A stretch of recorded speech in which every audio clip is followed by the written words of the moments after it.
Chairman, I'll call him right away. Later in the hospital room, Cyan opens his eyes. Where am I? A hospital? His mom is beside him. He wakes her up. Mom, what happened? Where are we?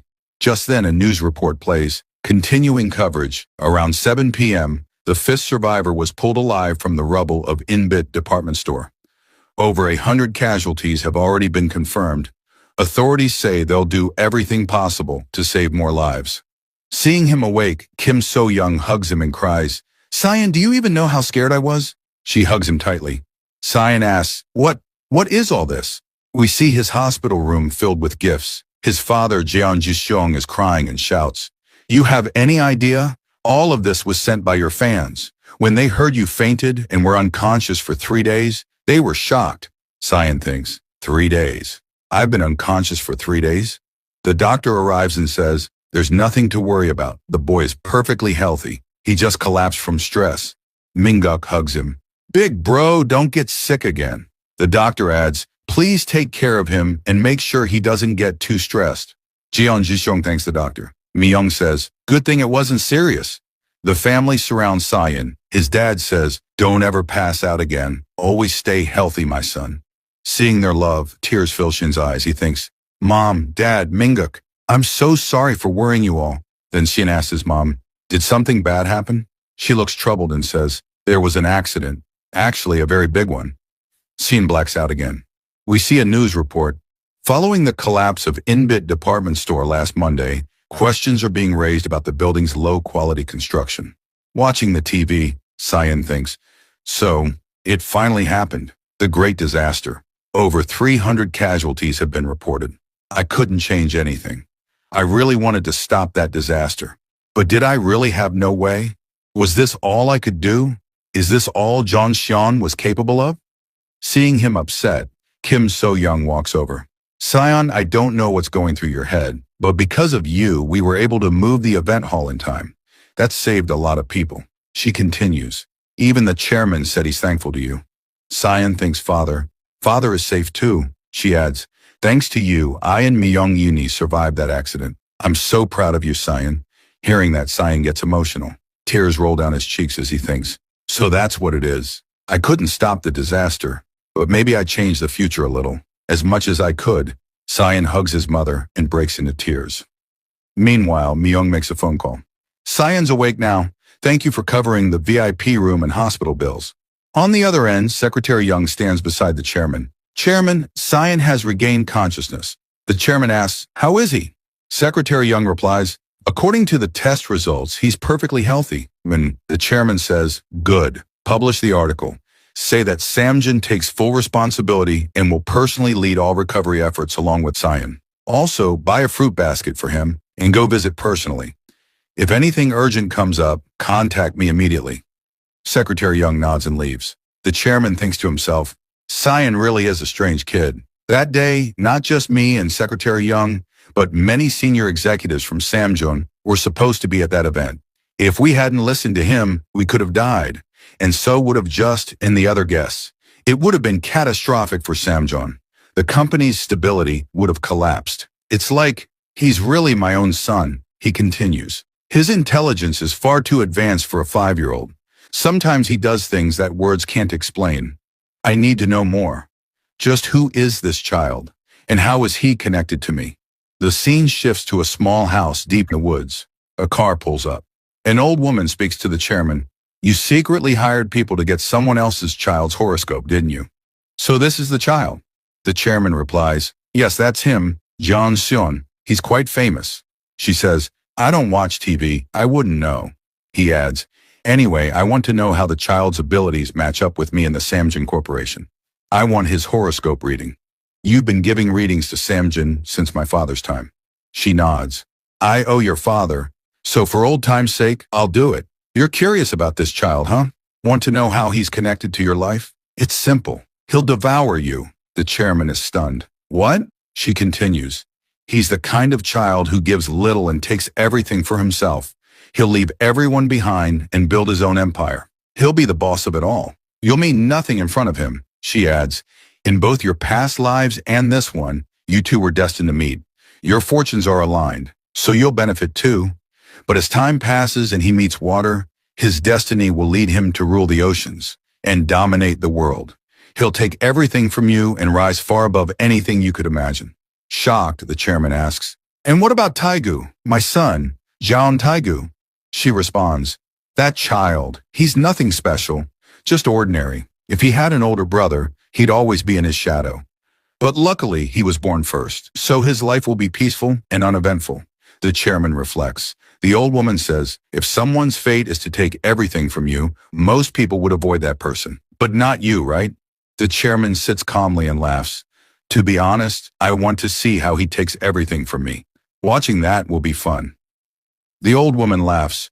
"You're no ordinary man either. You keep your enemies close. That's a true sign of a ruler.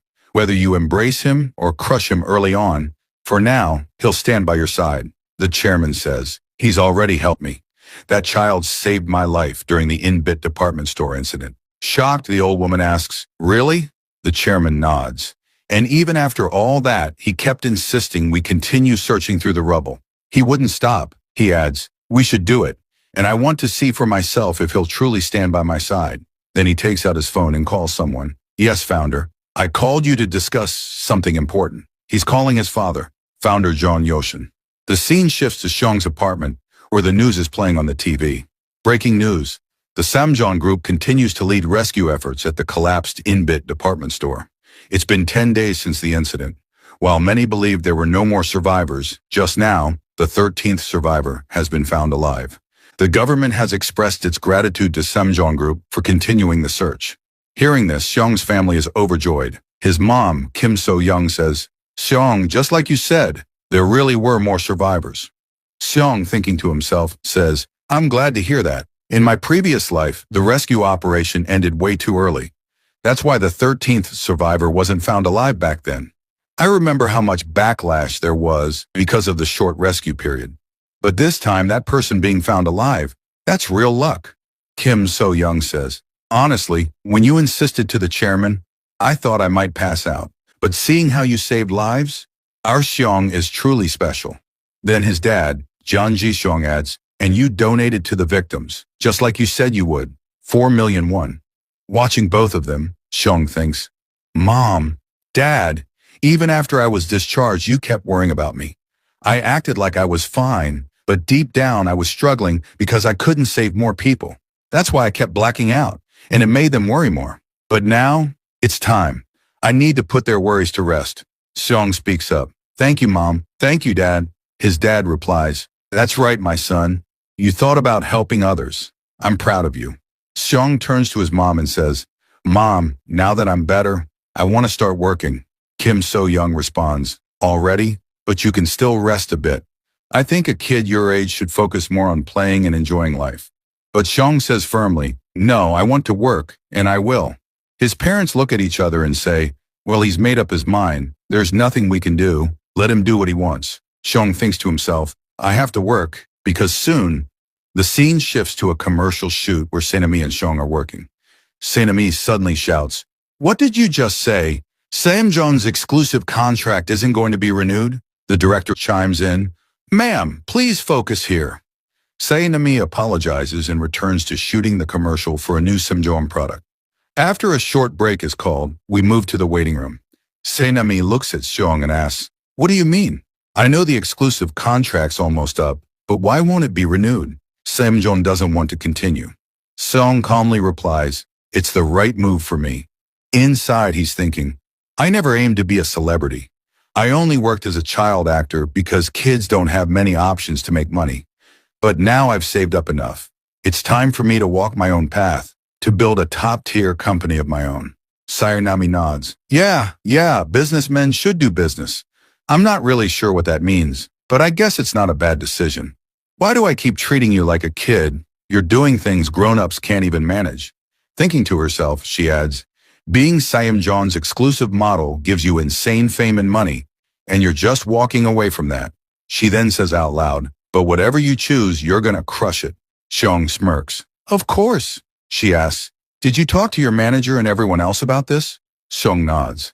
Sae-nami thinks, "He's not joking, is he?" Suddenly, someone knocks on the door. It's the director. Sae-nami asks, "Director, Is break time over already? But then more people appear behind him, and the director says, actually, ma'am, someone's here to see Xiong. These people enter, and Xiong is visibly surprised. Among them is none other than the chairman, who looks at Xiong and says, Song, I heard you're free after this shoot today. Xiong nods. Then the chairman says, so, will you have dinner with me?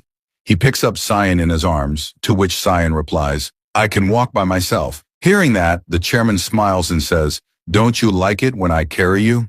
Looking at the chairman like that, Cyan thinks to himself, why is he acting like this today? Is he trying to sweet-talk me into something? Maybe he's planning to sell me off or something. Cyan starts getting suspicious of the chairman. Just then, Xiaomi walks in and says, well, I'll be going now, chairman. Even if it was for a short while, it was nice to see you. Cyan feels something's off between the two of them and thinks, what's going on here? And why is she talking like that? Then the chairman says, if it's you, I know you'll understand everything eventually. Xiaomi, with a small smile, replies, I knew from the beginning that this relationship would end someday. Once you become the owner of Samjong, this will be for the best. You should remove anything that could become a rumor later. The chairman has officially broken up with Xiaomi. Seeing this, Xion thinks, now I remember. There was a time when Xiaomi left my father's life. That's when they ended their relationship, probably to avoid any scandals once my dad became the owner of Samjong. As Xiaomi walks away, she says, goodbye, Xion. See you later. Watching her go, Xian thinks, she left just like that. No hesitation at all. Xiaomi, you really are something. Then the chairman says, all right, Cyan, let's go. Cyan gets nervous and thinks, where are we even going? The scene shifts. We see a large building. It's a restaurant. And not just any restaurant. It's Cyan's favorite one. Cyan lights up and says, wait, this is my favorite Chinese restaurant. Just then, he hears someone call his name. He turns around, and it's his mom and dad. The chairman says to Cyan's parents, come on inside, they're waiting for us. Hearing this, Cyan thinks, someone's waiting? Who? And why did he call my parents here? They walk in, and a man welcomes them. It's none other than the founder of Samjong, John Yoshin. He says, so you're the kid, John Xionguk. Dishes start coming out one after the other, and the staff says, please enjoy your meal. Cyan's eyes light up when he sees his favorite dishes. John Yoshin laughs and says, go on, dig in. You must be starving after coming all this way. Don't hold back. Eat as much as you want. Cyan's parents start eating, but they look uneasy. They're wondering why they were called here in the first place. Cyan glances at the founder and thinks, eating with the founder of Samjong. It's a little awkward. But hey, these are my favorite noodles. I don't care even if he kicks me out of the company. And with that, Cyan starts eating. Founder John Yoshin laughs and says, ha ha, you're really eating with your heart. Cyan thinks seriously, what's going on here? Why is the founder of Samjong, Grandpa himself, suddenly here? He built this company from scratch. Even my dad bows to him, and I've always respected him. So why show up like this out of nowhere? Then the founder turns to Cyan's dad and says, you're not eating much. You don't like the food? Cyan's dad replies, no, it's great. But more important than the food, I want to know why we're here. No one says anything for a moment. Then John Yoshin says, because Cyan saved both my son and my company, I just wanted to thank him. But more than that, I wanted to meet this child in person, the one my son wants to adopt as his own. Cyan is completely shocked. What is happening right now? His dad is stunned and asks, what do you mean by that? The chairman gives a small smile and says, I'm thinking of becoming Cyan's legal guardian. I want to give him every educational opportunity he could want until he grows up. From Korea's best kindergartens to studying abroad, if he wants it, it's his. Cyan's dad is speechless. And the chairman continues, and when he grows up, if he wants to join Samjong, I'll hire him through a special recruitment program. Cyan's dad asks, why are you doing all this? The chairman replies, he saved my life. So I owe him that. But more than that, I see potential in him. A child with this much promise.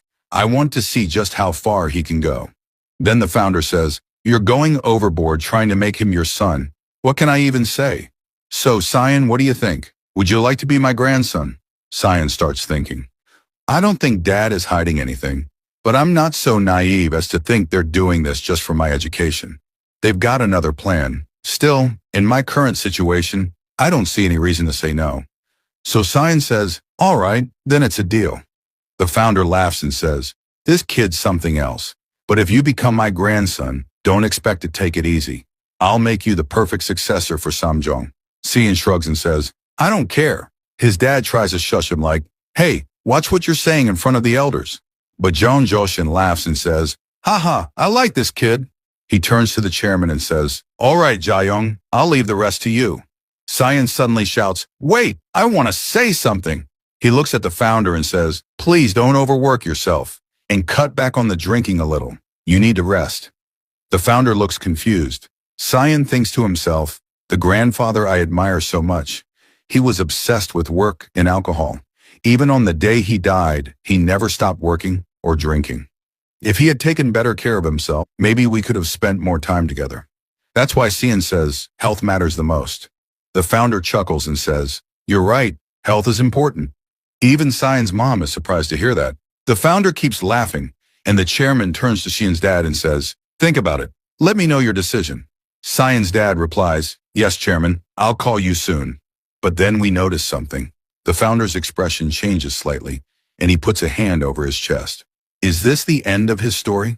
We jump ahead. 1 month later, the scene shows Sion's apartment. His dad says, all right, let's eat. This is Jamsil Branch's special original bossum. Sion takes a bite and thinks, this is amazing. He starts eating quickly. Myung says, sorry I couldn't make it to the store opening. Sion's dad replies, sister, don't say that. I know how busy you are managing SKJ. Sion is enjoying his meal and thinks, the last month has been hectic for the whole family. Dad finally opened the store he always wanted, and mom's been helping him a lot so they can focus on their work. That's why I've been looking after Mingguk. Manager's been busy hitting SKJ's performance targets. After all, someone has to fill the gap left by a big star like me going on temporary retirement. That's not an easy role to fill. Then Myung smiles and says to Sion, so Sion, are you enjoying your childhood lately? This is your first real break. Did you do everything you wanted to do? Sion says yes and thinks to himself, based on the money I've saved, I've come up with a solid investment plan, and I've already prepped a strategy for the upcoming IMF crisis. Ha ha ha, yeah, that was a meaningful time. Just then, Sion's mom turns to Myung and says, sis, please scold Sion. Myung looks confused. So Sion's mom explains, Sion doesn't want to go to kindergarten. Myung turns to Sion and says, Sion, that won't do. I don't care how smart you are. You still have to go to kindergarten. Sion refuses and thinks, no way. I'm way too old for kindergarten. What am I supposed to do surrounded by a bunch of 5- and 6-year-olds?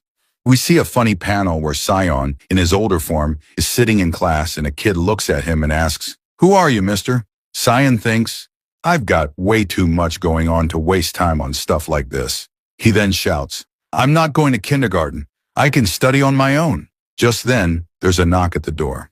Sion's mom goes to answer it, and it's Secretary Young. Oh, Secretary Young, you came all of a sudden, but you're here at just the right time, she says. Sion starts wondering, why did Secretary Young suddenly show up? We then see Secretary Young. His expression looks dark and serious. Sion thinks, why does he look like that? Secretary Young pulls out a letter and it, tearing up, says, I came to deliver some news. The letter is an invitation to the funeral of founder Jeon Yushin. That's right, the founder of Samjong has passed away. The scene shifts. Now the news is everywhere. Good morning. We've just received word that the founder and chairman of Samjong, Jeon Yushin, passed away suddenly 2 days ago in the early morning. His final farewell will be held at the Central Funeral Hall of Seoul Sam Hospital. Cause of death has been reported as a heart attack. Chairman Jeon Yushin had a history of heart problems. Secretary Young turns off the TV. We see Shin and his family at the funeral home, visibly heartbroken. Sion's mom says, how could this happen? I just saw him a month ago. Sion's dad adds, yeah, he looked perfectly fine. Secretary Young says, thank you for coming. Sion's dad replies, of course, we had to come. He cared so much about our Sion. Secretary Young says, the funeral hall is already filled with political figures and business leaders. It'll be difficult to get you inside, and we also need to think about Sion's safety. We see Sion looking really down. He thinks to himself, Grandpa, it feels like we've been separated way too soon.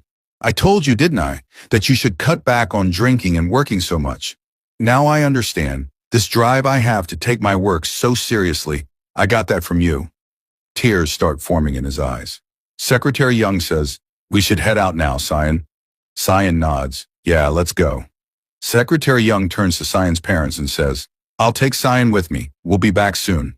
Cyan's mom replies, "Of course, and please tell the chairman we were truly saddened to hear this news."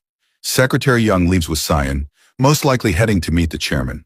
Cyan thinks Secretary Young, who brought the news of my grandfather's passing, also said my father wants to meet me. But why? He's already dealing with so much.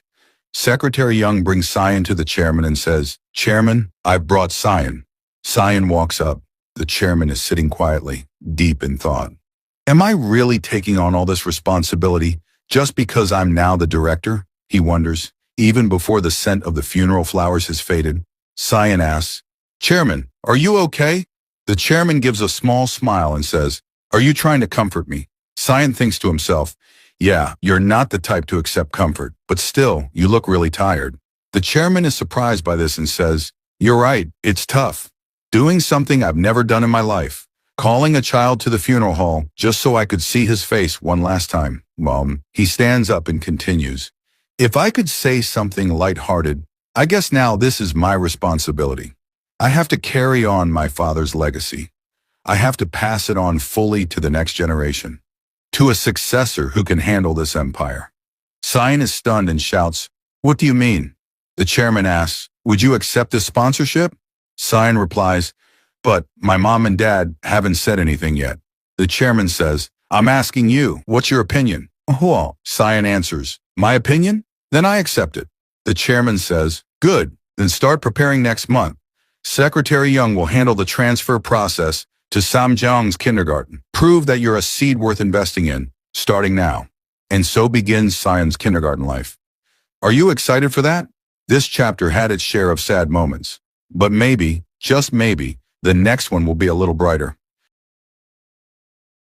The chapter opens with the sound of a car pulling up, and we hear Secretary Young's voice. "We're here, Si-young. This is Samjeong Kindergarten." Secretary Young and Si-young step out of the car. Si-young is dressed in his kindergarten uniform. Secretary Young says, "This is a great kindergarten. They teach and support kids who are gifted.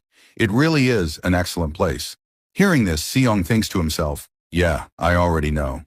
Samjeong didn't set this place up just to help gifted kids. They built this kindergarten to find and groom talented children, especially those from difficult backgrounds. That's the public story. But the real truth? This place is a private educational institute, secretly training the children of political and business elites. They have special classes for the rich kids and regular ones for the others. Whether it's special or not, I never planned to attend kindergarten at this age. But it looks like I have no choice but to go along with my father, Ji-yeon Jae-young's little test.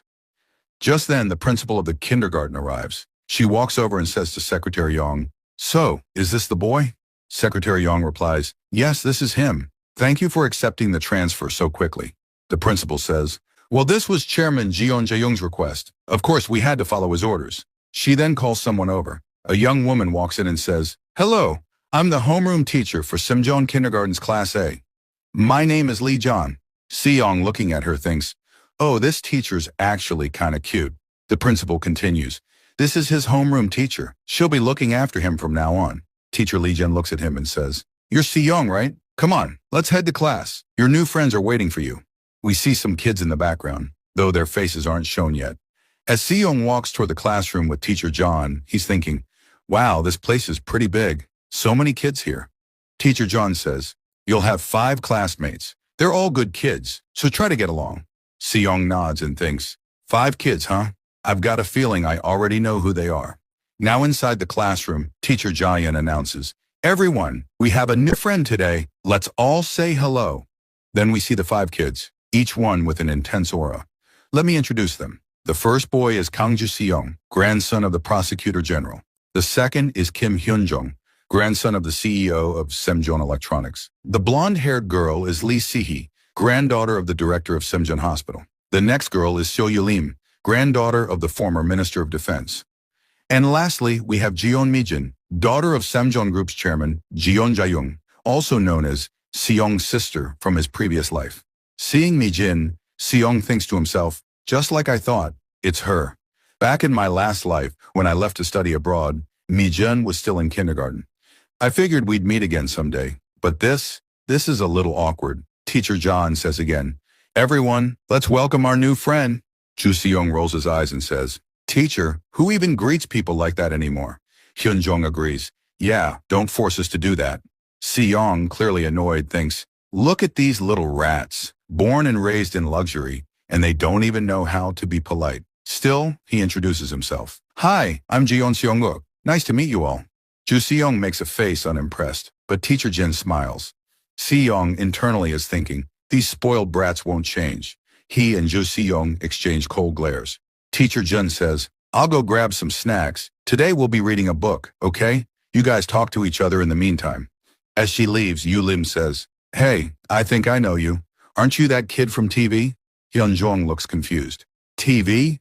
Yu Lim continues, yeah, he's like a celebrity, a child actor. Ju Seong chimes in, then what about your family? My grandpa's the prosecutor general, and Hyun-jong's grandpa is the CEO of Semjeon Electronics. What does your grandpa do?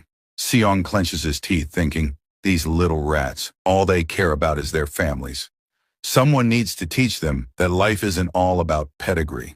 Out loud, he says, I don't have a grandpa. My parents run a restaurant. Hyun-jong scoffs. A restaurant? Not even a food company? Just a shop? Ju Seong laughs. What's a kid like you even doing in our class? Let me give you all some advice. Stay away from him. Just as they're about to keep trash-talking him, Mi-jin speaks up. I like him. She walks over to Seong, hugs him and says, Hi Seong, I saw you on TV. Seong makes a face and thinks, she still goes after pretty faces. Figures. Mi-jin smiles brightly and says, I like you. What about you, Seong? He thinks, even in my past life, she chased after boys just for their looks. Guess she's always been like this. He awkwardly replies, I think you're all right too. Mi-jin giggles. Oh, he's handsome and has good taste. From behind, Ju Seong yells, Hey Mi-jin, why are you being so nice to him? But Mi-jin doesn't even look at him. She says, shut up already. I'm tired of looking at half-baked faces like yours. It's nice to finally have a good-looking guy in our class. She turns to Sehee and asks, right? Don't you agree? Sehee nods. Yeah, I think Seong looks really good. Mi-jin's totally right. Seong, hearing this, thinks, she's the granddaughter of the Samjeon hospital director. She's completely under Mi-jin's control because of family status. How am I going to avoid Mi-jin? I'll need to come up with a plan. Suddenly, we see someone standing behind Seong, secretly taking pictures. The scene shifts to an office, where a man is saying, the Jeon Seong-guk you mentioned is currently enrolled in Class A at Samjeon Kindergarten. We've confirmed he's in the same class as the girl Mi-jin. Looks like Secretary Yong arranged everything himself. The woman he's reporting to is none other than the chairman's wife. She looks at Seong's photo and says, so this is Jeon Seong-guk. Then with a tense look, she continues, contact the chairman immediately. Tell him his wife wants to speak for the first time in a long time. Chapter 39 starts with the chairman talking to his wife. So what's the point of suddenly showing up here? We already agreed this is just a business relationship and we'd keep our distance. Ignoring that, his wife says, Jeon Seong, he's your child, isn't he? The chairman is shocked and stands up. What nonsense are you talking about? She replies, wasn't the contract enough? Now you've even enrolled him in Samjeon Kindergarten. If this is your child with another woman, just say so. She's clearly suspicious, but the chairman is a straightforward man. That's not true. If you have doubts, go ahead and get a DNA test, he says. She still looks unconvinced. Finally, he says, we're done talking. I'm leaving and don't call me again for something like this. I don't have the time. He walks out while she mutters to herself, something's definitely off here. The scene shifts to Seong's class at Samjeon Kindergarten. Yerim asks the teacher, do you think this poor kid can really study with us? The teacher corrects her. Yerim, he's not poor. He's Seong. But Ju Seong agrees with Yerim and laughs, saying, you're right. He probably can't even write properly. They both laugh right in front of Seong. The teacher asks Seong if he's okay. He says yes. Class begins, and in every subject, music, arithmetic, crafts, Seong performs at the top level. The teacher beams and calls him a genius, but the other kids, especially Ju Seong, are clearly unhappy. A new teacher walks in, Thomas, the English teacher. All right, kids, are you ready to speak English? He asks. The class answers yes, except Seong, who's lost in thought. He thinks maybe he's a bit too far above the others and should tone it down. Saying he taught himself English might be too much.